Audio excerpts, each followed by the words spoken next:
HSC ও সমমান পরীক্ষা নিয়ে চলা শিক্ষার্থীদের আন্দোলন ঘিরে একটি গোষ্ঠী ঘোলা পানিতে মাছ শিকার করতে চাইছে বলে মন্তব্য করেছেন স্বরাষ্ট্রমন্ত্রী সালাউদ্দিন আহমদ।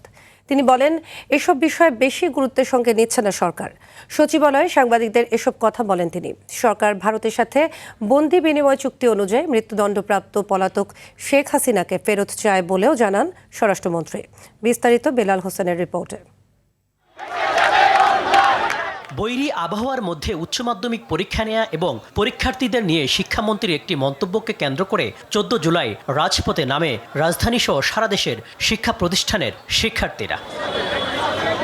নিজের মন্তব্যের জন্য জাতীয় সংসদে শিক্ষামন্ত্রী দুঃখ প্রকাশ করলেও রাজপথ অবরোধ করে আন্দোলন অব্যাহত রাখায় ভোগান্তিতে পড়েন শ্রমজীবী মানুষেরা।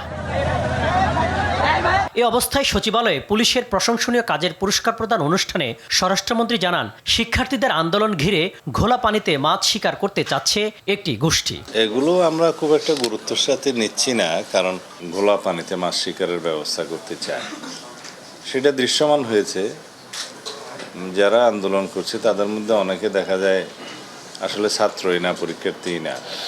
তো যারা তাদের দাবি সম্পর্কে শিক্ষামন্ত্রীকে জানিয়েছে, সরকারকে জানিয়েছে, এ বিষয়ে শিক্ষা মন্ত্রণালয় তাদের অবস্থান পরিষ্কার করেছে।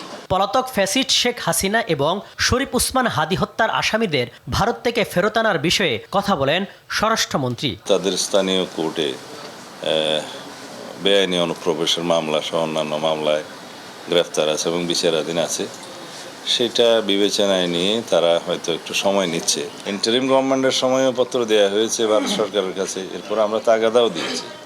আমরা তো তাকে ফেরত চাই এবং বিচারের মুখোমুখি হোক। সাজাপ্রাপ্ত আসামি হিসেবে দেশে ফিরলে তাকে গ্রেফতার করা হবে এবং রায় কার্যকরের ব্যবস্থা নেওয়া হবে। বিভিন্ন স্থানে আরবি হরফে পতাকা লাগানোর প্রশ্নে স্বরাষ্ট্রমন্ত্রী বলেন, দেশে জঙ্গিবাদের কোনো তৎপরতা নেই। হয়তো এক্সট্রিমিস্ট, কিন্তু আমরা মনে করি না দেশে এরকম কোনো সংগঠন আছে, অস্তিত্ব আছে বা জঙ্গিবাদী তৎপরতা আছে, সেটা আমরা মনে করি না। বিলাল হোসেন, RTV, ঢাকা।